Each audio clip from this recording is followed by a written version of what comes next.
Et de Donald Kaberuka, président de la Banque africaine de développement. La correspondance de notre envoyé spécial à Paris, David Mobio.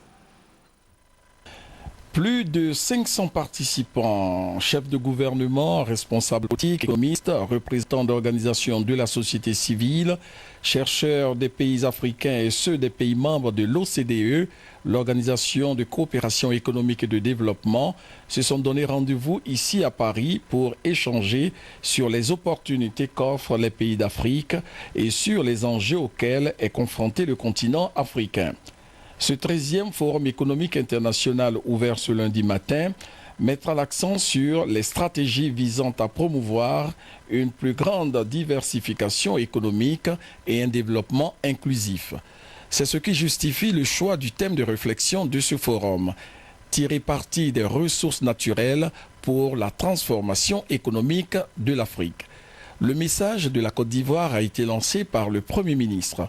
Daniel Kablan-Duncan a présenté dans les moindres détails le vaste chantier de reconstruction de la Côte d'Ivoire du chef de l'État, le président Alassane Ouattara, avant de dire l'importance que son pays accorde à la paix, condition essentielle pour un développement durable. Sous l'égide de son président en exercice actuel, son Excellence M. Alassane Ouattara, président de la République de Côte d'Ivoire, l'action de la CEDEAO a permis, avec le très fort appui de la communauté internationale, singulièrement de la France, d'avancer de façon décisive dans le règlement du conflit malien. Excellences, Mesdames et Messieurs, pour ce qui concerne la Côte d'Ivoire, puisqu'on nous a demandé d'en parler, afin de réaliser la grande vision du chef de l'État de faire de la Côte d'Ivoire un pays émergent en 2020, le gouvernement a, dans une première phase, bâti une stratégie cohérente à travers le plan national de développement 2012-2015. Ce développement économique devrait être créateur de plus d'emplois stables et qualifiés, notamment en faveur des jeunes et des femmes, avec une réduction de moitié de la pauvreté dès 2015. Ce forum consacré à l'avenir de notre continent bénéficie de l'expertise de la Banque africaine de développement, du PNUD, le Programme des Nations Unies pour le développement, du gouvernement français et de l'Union européenne. Et nous sommes en direct de Paris au téléphone avec notre envoyé spécial dans la capitale française. David Mobio, bonsoir. Bonsoir, Ali Souba. Alors, pour atteindre ces objectifs de développement dont parlait à l'instant le chef du gouvernement ivoirien, des mesures ont certainement été prises par le gouvernement. Dites-nous, est-ce que le Premier ministre en a fait cas à la tribune? Effectivement, Ali Souba, le Premier ministre a annoncé la mise en œuvre d'importantes actions pour atteindre les objectifs économiques visés par le gouvernement. Il a insisté sur les trois principaux axes d'action du gouvernement: paix et sécurité, réconciliation nationale et cohésion sociale, et enfin, reconstruction et relance économique. En matière de paix et de sécurité, Daniel Kablan-Duncan a présenté les actions menées qui ont permis de rétablir d'excellentes relations de voisinage avec tous les pays de la CEDEAO et d'améliorer la sécurité des personnes et des biens.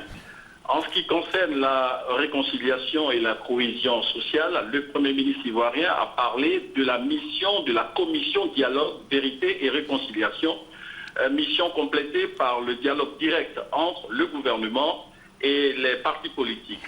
Pour le Premier ministre, ces actions conjuguées contribuent à une normalisation, on peut le dire, progressive du climat politique nécessaire au retour définitif de la paix et de la stabilité.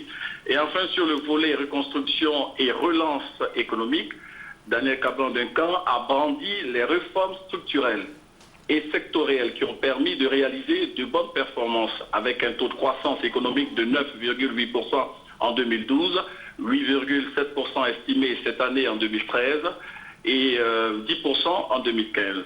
Voilà de façon résumée le tableau de la Côte d'Ivoire présenté par le Premier ministre à la cérémonie d'ouverture de ce 13e Forum économique international de Paris. Alors David, demain, Daniel Kablan-Duncan anime une table ronde spéciale sur les marchés émergents, un thème d'actualité très attendu par les participants à ce forum. Oui, effectivement, Ali Souba, la preuve, les journalistes venus des pays membres de l'OCDE, l'Organisation de coopération économique et de développement, ces journalistes ont exprimé leur souhait de faire des interviews avec le Premier ministre pour mieux comprendre la feuille de route qui conduira notre pays, la Côte d'Ivoire, à l'émergence en 2020. Donc, avant la table ronde de demain, le Premier ministre a dit aux 500 participants à ce forum que la Côte d'Ivoire est de retour. Elle entend jouer son rôle d'une des grandes économies locomotives de la région ouest-africaine. Merci à vous, David Mobio, pour toutes ces précisions. Je rappelle que vous êtes notre envoyé spécial à Paris. Avec vous, on a décrypté la première journée du 13e Forum économique international sur l'Afrique.